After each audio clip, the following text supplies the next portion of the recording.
अगर आप एक नए इन्वेस्टर हैं या फिर आप एक एक्सपीरियंस्ड इन्वेस्टर हैं तो कई बार आपके मन में एक सवाल आता होगा कि ये जो शेयर प्राइस है इसका मूल्य कौन बताता है।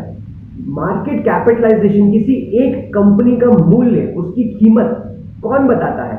मार्केट डिसाइड करता है या फिर कोई एक ऑथोरिटी है जो इस शेयर का प्राइस बताती है। ये शेयर का प्राइस ऊपर या नीचे जाता कैसे है। मार्केट में कितने तरीके के ऑर्डर लगते हैं। हमें अगर शेयर खरीदना है या फिर बेचना है तो क्या हमें हमेशा ब्रोकरेज को ही कॉल करना पड़ेगा। क्या हम ऑनलाइन शेयर्स नहीं खरीद सकते। क्या हम ऑनलाइन शेयर्स को सेल नहीं कर सकते।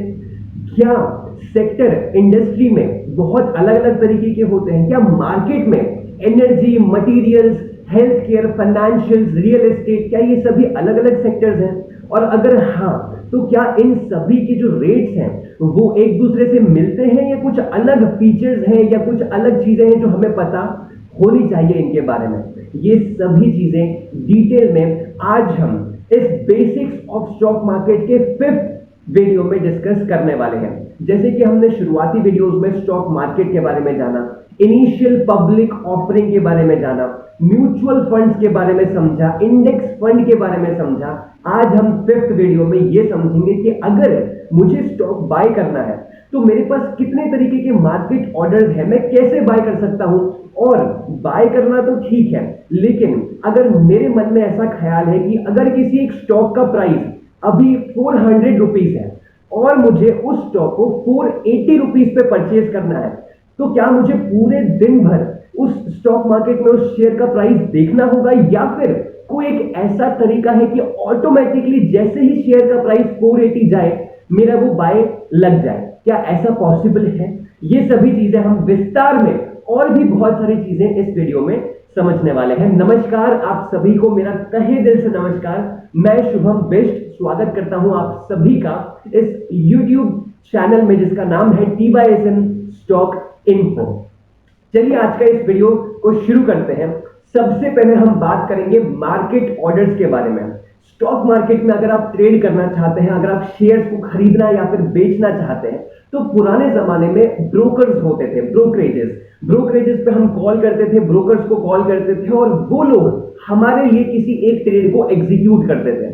हम उनको अलग से ब्रोकरेज का कमीशन देते थे क्योंकि वो लोग हमारे लिए कुछ काम कर रहे हैं, हमारे लिए स्टॉक्स को परचेज कर रहे हैं, सेल कर रहे हैं, तो उनको एक अलग से हमें कमीशन देना पड़ता था। लेकिन समय जैसे जैसे बीतता गया वैसे वैसे हमारी पूरी इंडस्ट्रीज, इंडिया में जितनी भी इंडस्ट्री है, health care, financial, consumer staples, consumer, सभी चीजें डिजिटलाइजेशन में कन्वर्ट होती गई और स्टॉक मार्केट, स्टॉक एक्सचेंजेस भी डिजिटलाइज हो गए। तो अगर कोई भी 18 प्लस या 21 प्लस स्टूडेंट है या फिर कोई भी पर्सन है, वो सभी लोग स्टॉक मार्केट में ट्रेड कर सकते हैं। आप सभी लोग स्टॉक मार्केट में ट्रेड कर सकते हो। आपको जीएसटी सर्टिफिकेट की रिक्वायरमेंट बिल्कुल भी नहीं है। आप अपने आधार कार्ड और पैन कार्ड को कोई भी एक ऑनलाइन ब्रोकरेज अकाउंट ओपन करवा के, एक डीमैट अकाउंट ओपन करवा के आप शेयर्स की खरीदी और बिक्री कर सकते हो। बहुत सिंपल और साधारण मेथड है जिसको हम आने वाले कुछ वीडियोस में मैं आपको करके भी दिखाऊंगा कि कैसे आप एक डीमैट अकाउंट ओपन कर सकते हैं। अब इसके बाद बात आती है, ये डाउट आशा करता हूं आपका क्लियर हो गया होगा कि स्टॉक को परचेज करने के लिए आपको किसी फर्म में या किसी अलग कंपनी में कॉल नहीं करना है। आप ऑनलाइन गूगल पे जाके ज़ेरोधा, ग्रो या फिर शेर खान, ऐसे कुछ अलग अलग ब्रोकरेजेस हैं, एक ऐसी वेबसाइट है जहां पर आप अपना डीमैट अकाउंट खोल सकते हो और उस अकाउंट के थ्रू आप ऑनलाइन शेयर्स को बाय और सेल कर सकते हो। तो इसमें आपको कोई भी डाउट नहीं होना चाहिए। बहुत सिंपल सी बात है, हम ऑनलाइन ही ट्रेडिंग कर सकते हैं, अपने ऑर्डर्स खुद लगा सकते हैं, हमें किसी को फोन करने की जरूरत नहीं है। अब हम ऑर्डर लगाएंगे तो ऑर्डर कितने प्रकार के होते हैं, कौन कौन से टाइप के ऑर्डर होते हैं, ये हम जान लेते हैं। सबसे पहला, ये बहुत ध्यान से सुनिएगा, बहुत इजी है और मैं आपको एग्जांपल्स के साथ समझाने वाला हूं जिससे आपको बहुत अच्छी प्रकार से इसको क्लियर हो जाए, कभी भी आपको इसमें डाउट ना हो। और मार्केट ऑर्डर लगाने से पहले आपको ये सभी इंफॉर्मेशन माइंड में सेट हो कि अगर मुझे अभी शेयर का प्राइस 460 है, मुझे 450 पे उसको सेल करना है तो मुझे देखना ना पड़े, मैं पहले से ही उसकी लिमिट ऑटोमेटिक सेल कर दूं, जिससे जैसे ही वो प्राइस नीचे आए तो वो अपना आप ही सेल हो जाए। तो ये हम समझने वाले हैं इसको। इसके कितने टाइप्स होते हैं? सबसे पहला टाइप होता है मार्केट ऑर्डर। सबसे साधारण, सबसे सिंपल, कि अगर अभी जो मार्केट में रेट चल रहा है मुझे एग्जीक्यूट अभी के अभी करना है, इमीडिएट मुझे ऑर्डर लगाना है, तो अभी मैं मार्केट ऑर्डर को प्लेस कर दूंगा। मार्केट ऑर्डर सबसे जल्दी एग्जीक्यूट हो जाते हैं। जो भी नियरेस्ट बाय बिड रेट या फिर आस्क रेट होगा उस पे आपका ट्रेड एग्जीक्यूट हो जाएगा। यानी कि मान के चलिए अगर कोई डिक्सन का स्टॉक है, डिक्सन का स्टॉक अभी 5010 रुपीज पे ट्रेड कर रहा है, मैंने मार्केट ऑर्डर को प्लेस कर दिया, तो हो सकता है 5009 रुपीज 80 पैसा पे वो एग्जीक्यूट होगा, क्योंकि हो सकता है नियरेस्ट बिड रेट उतना हो तो हमें उस पे वो मिल जाएगा। तो हमने मार्केट ऑर्डर जो लगाया था वो 5010 पे लगाया था, लेकिन जब वो एग्जीक्यूट हुआ तो वो 5009 रुपीज 80 पैसा पे हुआ। तो इसमें trade as soon as possible execute हो ही जाती है। जो भी इन्वेस्टर्स को एज सून एज पॉसिबल, जल्द से जल्द ट्रेड को एग्जीक्यूट करवाना है, तो वो मार्केट ऑर्डर को लगा देते हैं। अब दूसरा, मार्केट ऑर्डर हमने समझ लिया कि जो भी नियरेस्ट, अब ये हमने समझा कि जो हमने ऑर्डर लगाया था, जिस रेट पे लगाया था, ये हो सकता है कि वो फ्लक्चुएट हो सके, क्योंकि मार्केट की वोलैटिलिटी बहुत ज्यादा होती है। बहुत करोड़ों में लोग एक बारी में ट्रेड करते हैं, तो उसमें हो सकता है कि जो स्टॉक का प्राइस है वो ऊपर या नीचे उस मिली सेकेंड में हो जाए। अब वो मिली सेकेंड में जितना भी ऊपर नीचे होगा, हमारी जो ट्रेड है वो उस अमाउंट पे लगेगी। तो हो सकता है जिस अमाउंट पे मैंने एग्जैक्ट ऑर्डर लगाया है उस पे मुझे ना मिले, लेकिन इमीडिएट ऑर्डर एग्जीक्यूट होगा, इसकी गारंटी रहती है। अच्छा खासा उसमें लिक्विडिटी रहेगी उस शेयर में, तो इमीडिएट ऑर्डर जो है वो एग्जीक्यूट हो जाएगा। ये होता है मार्केट ऑर्डर। सेकंड आता है लिमिट ऑर्डर। ये बहुत ही ध्यान से समझने वाला टॉपिक है। लिमिट ऑर्डर में बहुत सारे इन्वेस्टर्स को कंफ्यूजन रहता है और लोग लिमिट ऑर्डर को यूज ही नहीं करते हैं, इस डर के कारण कि इसमें क्या होगा, ये कैसे काम करेगा, उसको यूज ही नहीं करते। अब मैं आपको समझाने वाला हूं लिमिट ऑर्डर। सबसे पहले मान लीजिए कैसे काम करता है। लिमिट ऑर्डर यानी कि मुझे एक शेयर है, मान लीजिए मोरपेन लैब है, मोरपेन लैब मुझे 30 रुपीज में खरीदना है एंड अभी उसका प्राइस 26 रुपीज है।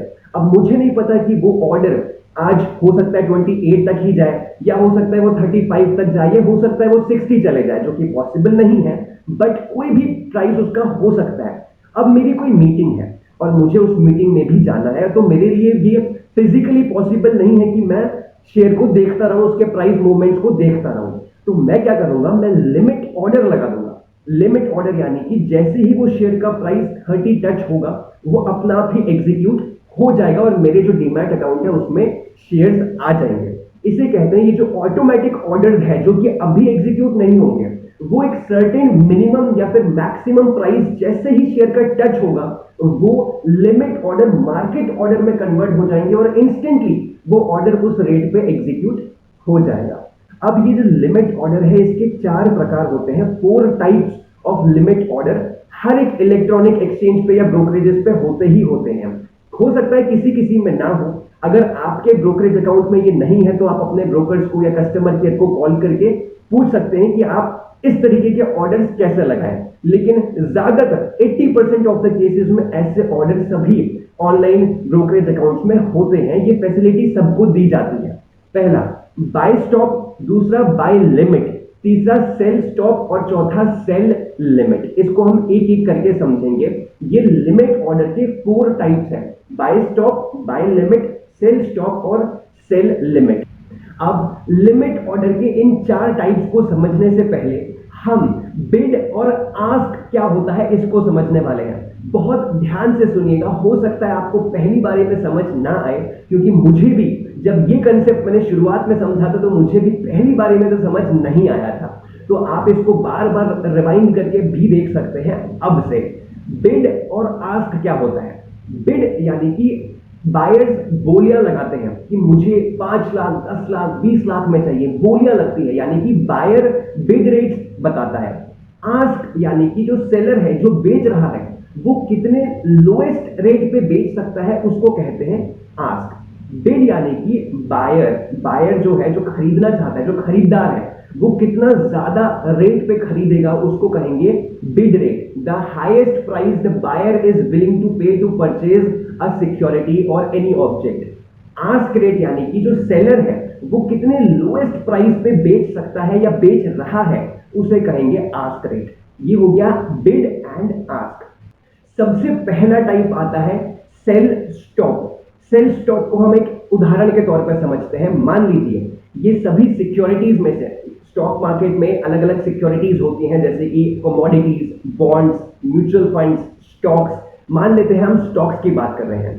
सेल स्टॉप अभी हम समझने वाले हैं। मान लीजिए मैंने डिक्सन का जो प्राइस है अभी 5000 चल रहा है 1 शेयर का, मैंने 1 शेयर परचेज कर लिया।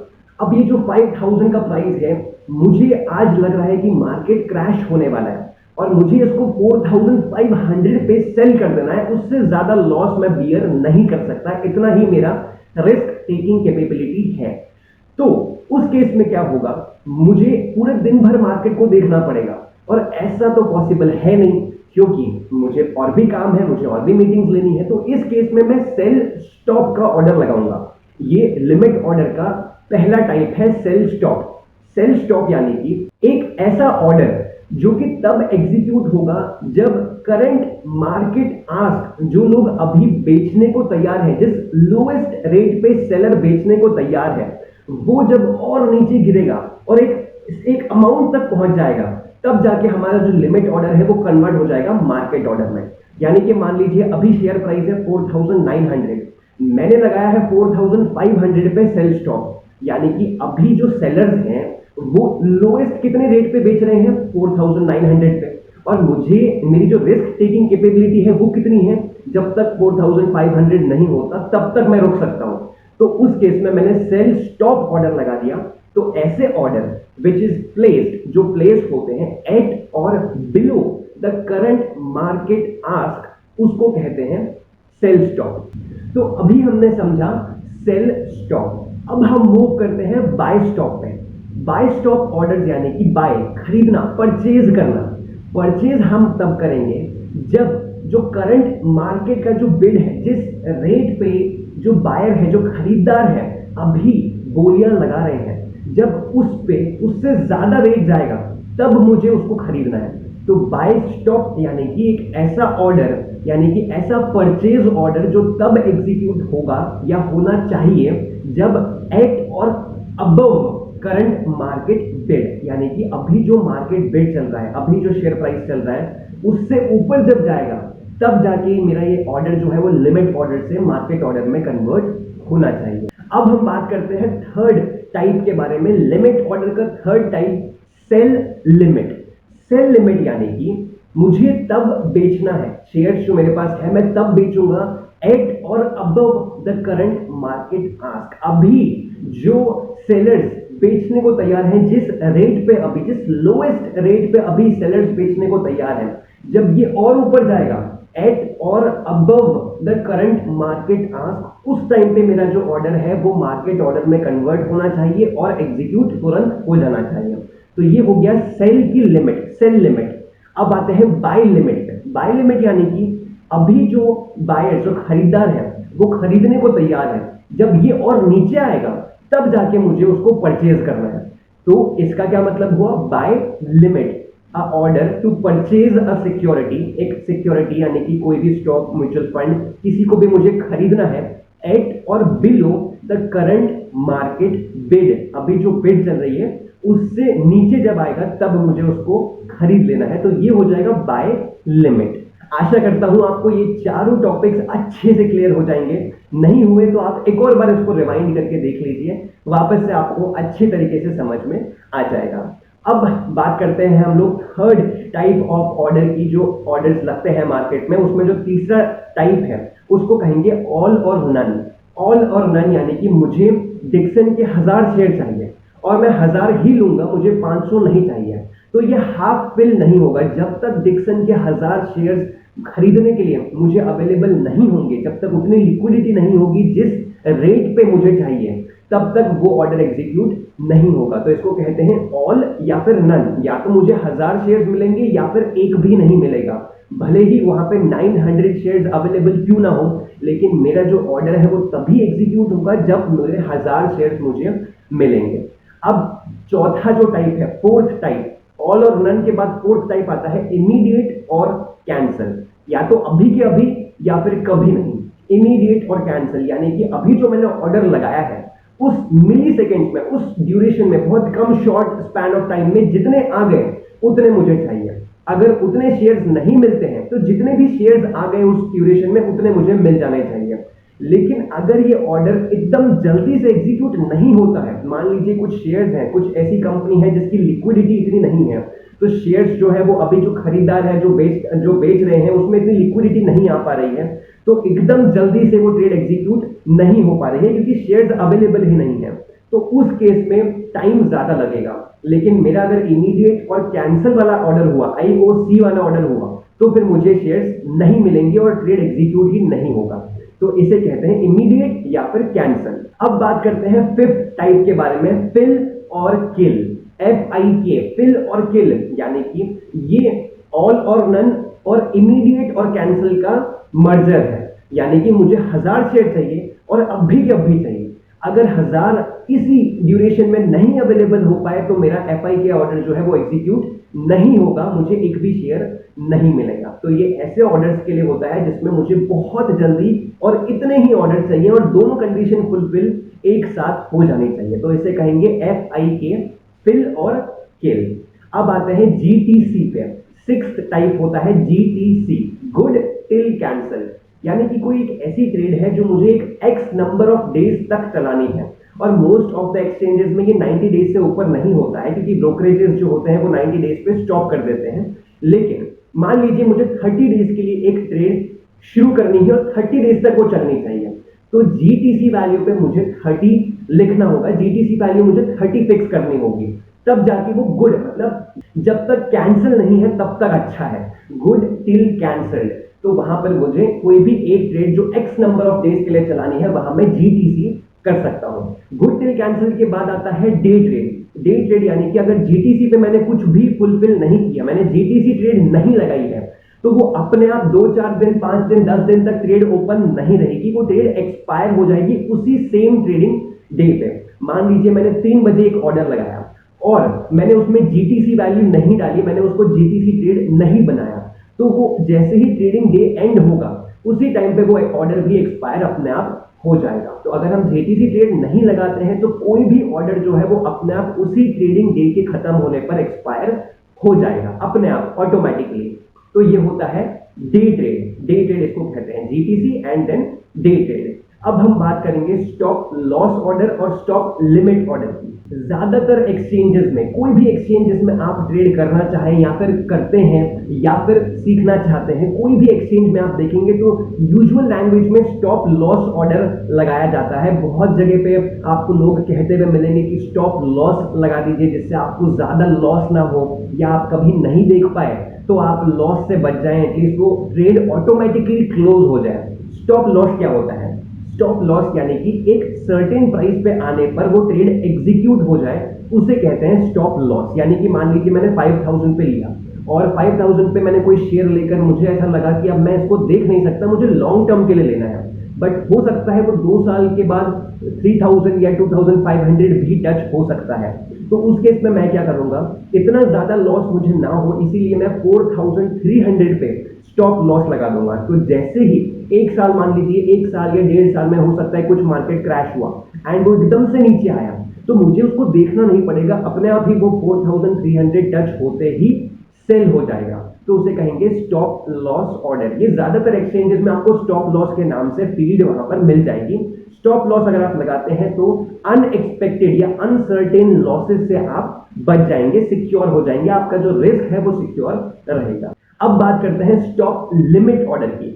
स्टॉप लिमिट ऑर्डर काफी हद तक स्टॉप लॉस ऑर्डर जैसा है, लेकिन इसमें थोड़ा डिफरेंस है कि यहाँ पर 2 रेट्स होते हैं, पहला स्टॉप रेट, दूसरा लिमिट प्राइस। अब स्टॉप रेट क्या होगा, यानी कि कभी कभी मार्केट क्रैश भी होता है और इंस्टेंटली रिकवर भी हो जाता है। जैसे मान लीजिए कल का trading day 500 points market plummet हुआ, नीचे आया और 1200 पॉइंट्स सर्ज कर गया, ऊपर चले गया।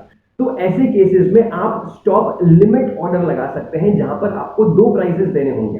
पहला प्राइस स्टॉप ऑर्डर का, जहां पर वो ऑर्डर एक्टिवेट हो जाएगा एक सेल ऑर्डर में, और वो सेल ऑर्डर तब मार्केट ऑर्डर में एग्जीक्यूट होगा जब उसका लिमिट प्राइस टच होगा। मान लीजिए आपने एक शेयर परचेज किया 5000 रुपीज में, आपने एक स्टॉप प्राइस लगा दिया 4800 का, एंड आपने एक लिमिट प्राइस लगाया 4600 का। अब अगर मार्केट क्रैश हुआ एंड वो प्राइस डिक्सन का या जिस शेयर को आपने परचेज किया है वो 4700 पे गया, फिर भी आपका ऑर्डर अभी तक एग्जीक्यूट नहीं होगा, आप एकदम से सेल नहीं कर देंगे। जो सॉफ्टवेयर है वो एकदम से ऑटोमेटिकली ट्रेड को एग्जीक्यूट नहीं करेगा। आपने लिमिट प्राइस लगाया है 4600 का, तो जब तक वो 4600 टच नहीं होता तब तक वो मार्केट ऑर्डर में कन्वर्ट नहीं होगा। तो ये होता है sell limit order, stop limit order and stop loss order. ये दो टॉपिक्स आप अच्छी तरह से समझ गए। अब इस वीडियो के सेकंड टॉपिक के बारे में हम बात करने जा रहे हैं, जिसमें हम समझेंगे कि टोटल कितने प्रकार के सेक्टर्स होते हैं, कितने इंडस्ट्री ग्रुप्स होते हैं, उसके अंदर कितनी इंडस्ट्रीज आती हैं और उसके अंदर कितनी सब इंडस्ट्रीज आती है। सबसे पहले MSCI and standards and poor's ने हम जो इंडेक्स बनाते हैं उनने एक प्राइमरी फाइनेंशियल इंडस्ट्री स्टैंडर्ड बनाया, जिसको उन्होंने नाम दिया ग्लोबल इंडस्ट्री क्लासिफिकेशन स्टैंडर्ड, जिसको उन्होंने नाम दिया ग्लोबल इंडस्ट्री क्लासिफिकेशन स्टैंडर्ड। अब इसके थ्रू हर एक सेक्टर, हर एक इंडस्ट्री को डिफाइन किया गया, एंड इन टोटल सबसे पहले हम समझेंगे 11 सेक्टर्स होते हैं। 11 सेक्टर्स में सबसे पहला आता है energy, materials, industrials, consumer discretionary, consumer staples, health care, financial, information and technology, telecommunication services, utilities and real estate. ये सभी मेन सेक्टर्स हैं, 11 मेन सेक्टर्स हैं। अब इसके अंदर 24 इंडस्ट्री ग्रुप्स आते हैं। 24 इंडस्ट्री ग्रुप्स के अंदर 69 इंडस्ट्रीज आती हैं, और उन 69 इंडस्ट्रीज के अंदर 158 सब इंडस्ट्रीज आती हैं। अब आप समझ रहे होंगे कि इतना सारा हमें क्या स्टडी करना होगा? बिल्कुल भी नहीं, आपको सिर्फ पता होना चाहिए, क्योंकि कुछ लोग म्यूचुअल फंड के अंदर या फिर कोई भी ऐसा फंड है या कोई भी पोर्टफोलियो है, उसको समझने के लिए कि उसमें जो एसेट है, जो उसका कैपिटल है, वो कितनी तरफ डाइवर्ट हुआ है, कितना एलोकेट कौन कौन सी इंडस्ट्री में हुआ है, तो उसके लिए वो सेक्टर ब्रेकडाउन समझते हैं। सेक्टर ब्रेकडाउन यानी कि एक ऐसा प्रोसेस जिसमें पोर्टफोलियो के फंड को समझा जाता है, एसेट एलोकेशन को समझा जाता है कि कितने इंडस्ट्रीज में या कितनी सब इंडस्ट्रीज में इसको एलोकेट किया गया है, कितना ज्यादा रिस्क है, कितना ज्यादा पोटेंशियल है, किस हिसाब से इसमें हमें रिटर्न मिलेगा, उसको समझने के लिए लोग सेक्टर ब्रेकडाउन करते हैं। तो सेक्टर ब्रेकडाउन आपको समझ में आ जाए, ये टॉपिक आपको क्लियर हो जाए और ये समझ में आ जाए कि कितने मेन सेक्टर्स होते हैं, इसी के लिए हमने ये डिस्कस किया है। अब हम समझते हैं इस वीडियो का तीसरा कंसेप्ट, जिसको हम कहेंगे शेयर प्राइस कैसे, कौन डिटरमाइन करता है, मार्केट कैपिटलाइजेशन कैसे निकाली जाती है। ये चीजें हमारे मन में बहुत बार आती हैं कि ये जो शेयर प्राइस है वो शेयर प्राइस निकालता कौन है, कौन इसको डिटरमाइन करता है। शेयर प्राइस को सप्लाई एंड डिमांड के थ्रू निकाला जाता है। अब वो क्या होता है? मार्केट कैपिटलाइजेशन हमने जैसे पहले वीडियोस में समझा था, कोई भी कंपनी जो होती है उसकी एक मार्केट कैपिटलाइजेशन होती है। मार्केट कैपिटलाइजेशन जब एक private limited company public limited company में कन्वर्ट होती है, तो उस टाइम पे जब आईपीओ अभी लॉन्च नहीं हुआ है, आईपीओ का जो प्रोसेस चल रहा है, उस टाइम पे बहुत फॉर्मूलाज को यूज करके, बहुत अलग अलग वैल्यूएशन टेक्निक्स को यूज करके कंपनी का एक प्राइस निकाला जाता है, जिसे हम शेयर प्राइस के नाम से जानते हैं। अब वो प्राइस बैंड जो होता है, कंपनी का मार्केट कैपिटलाइजेशन उस समय पे कैलकुलेट किया जाता है उस ड्यूरेशन में। अब उसके बाद एक बार जब वो आईपीओ लॉन्च हो गया और वो शेयर सेकेंडरी मार्केट में आ गया, तो सेकेंडरी मार्केट में अब इन्वेस्टर के बीच में ट्रेडिंग होती है, ना कि इश्यूअर और इन्वेस्टर के बीच में, यानी कि कंपनी और इन्वेस्टर के बीच में ट्रेडिंग नहीं होगी, इन्वेस्टर और इन्वेस्टर के बीच में ट्रेडिंग शुरू हो जाती है सेकेंडरी मार्केट में। अब जो शेयर प्राइस है वो डिटरमाइन कैसे होगा? सप्लाई एंड डिमांड, यानी कि जो बिड रेट है और जो आस्क रेट है वो डिफाइन करेंगे कि शेयर का प्राइस कितना होगा। मान लीजिए कंपनी में बहुत अच्छा प्रॉफिट हुआ, कंपनी का फ्यूचर ग्रोथ बहुत अच्छा निकल के आया, बहुत यूट्यूबर्स ने बहुत अच्छे उसके वीडियोस बना दिए, तो उस केस में क्या होगा? जो बायर है वो ज्यादा रेट पे खरीदने को तैयार होंगे, जो बिडिंग रेट होगी वो ज्यादा लगेगी, मतलब हायर रेट पे जो खरीदार है वो खरीदने को तैयार होंगे, तो जो बेचेंगे उनको ज्यादा रुपए मिलेंगे, तो ये जो स्टॉक प्राइस है वो अपने आप ऊपर ऊपर ऊपर जाता रहेगा। अगर कंपनी की बैड न्यूज आई तो जो बेचने वाले हैं वो और कम रेट में बेचने को तैयार हो जाएंगे, तो जो बायर है वो जो कम रेट में खरीदेंगे, वो खरीदने वाला जो रेट है वो स्टॉक का जो शेयर है उसका करंट प्राइस बन जाएगा। तो ऐसे डिटरमाइन होती है शेयर की प्राइस सप्लाई एंड डिमांड पे। इसलिए आप देखते हैं कि जो क्वार्टर रिजल्ट्स निकलते हैं, जब कंपनी का प्रॉफिट या लॉस दिखाई देता है या कंपनी को कोई न्यू डील मिलती है, तो उस टाइम पे जो कंपनी का जो शेयर प्राइस है वो जंप करता है या फिर नीचे आता है। इसे इस तरीके से शेयर प्राइस को डिटरमाइन किया जाता है। शेयर प्राइस जो है वो मार्केट कैपिटलाइजेशन का परसेंटेज भी बताता है, यानी कि शेयर प्राइस अगर कम हुआ तो उसमें मार्केट कैप भी उतना परसेंटेज कम हो जाता है। एग्जाम्पल मान लीजिए, जैसे मार्केट कैप को कैसे निकाला जाता है ये हमने शुरुआत के वीडियो में समझा था। Share price into current share price into total number of outstanding shares. तो इस फॉर्मूले में अगर करंट शेयर प्राइस कम होगा तो जाहिर सी बात है कि जो मार्केट कैपिटलाइजेशन है वो भी कम होने वाला है, because outstanding number of share, जो नंबर ऑफ शेयर है वो तो कांस्टेंट रहेंगे, लेकिन शेयर प्राइस जो करंट मार्केट का जो प्राइस है उस शेयर का वो अगर कम होता है तो मार्केट कैप भी उतना ही कम होने वाला है। तो ये था आपका आज का fifth detailed explanation stock market के बारे में, जिसमें हमने मार्केट ऑर्डर, लिमिट ऑर्डर, अलग अलग तरीके के टाइप्स ऑफ ऑर्डर के बारे में समझा। हमने इसके बाद सेक्टर्स के बारे में समझा, कितने अलग अलग टाइप के सेक्टर्स होते हैं स्टॉक मार्केट में, और इसके अलावा शेयर का जो प्राइस है वो कौन डिटरमाइन करता है, कैसे इसको निकाला जाता है, वो भी हमने डिस्कस किया। आशा करता हूं अब आपको ये बेसिक छोटी छोटी चीजें क्लियर होती जा रही होंगी, और भी कुछ वीडियोस में आपको नए नए कंसेप्ट सीखने को मिलेंगे, और मैं आशा करता हूं आप इसको अपने फ्रेंड्स के साथ जरूर शेयर करेंगे। बहुत मेहनत से हम लोग कोशिश करते हैं कि आप सभी लोगों तक कोई अच्छी नॉलेज पहुंचा पाए, और हम ये मेहनत क्यों कर रहे हैं, जिससे ज्यादातर लोग जो कि बहुत फेक कॉल्स और ये जो झूठे कॉल्स स्टॉक मार्केट के बारे में होते हैं और अफवाहें निकलती है कि इतने पे खरीद लीजिए, इतने पे बेच दीजिए, तो इससे डाइवर्ट होकर अपना पैसा ना गवाएं, इसीलिए हम इतनी मेहनत करते हैं, और हम चाहेंगे कि इस मेहनत में आप भी हमारा साथ दें और इस नॉलेजेबल वीडियो को, इस वैल्यूएबल वीडियो को ज्यादा लोगों तक शेयर करें, जिससे स्टॉक मार्केट एग्जैक्टली होता क्या है उसके बारे में लोगों को जानकारियां मिल सके। आशा करता हूं आप खुश रहेंगे, आपका दिन बहुत मंगलमय जाए। नमस्कार।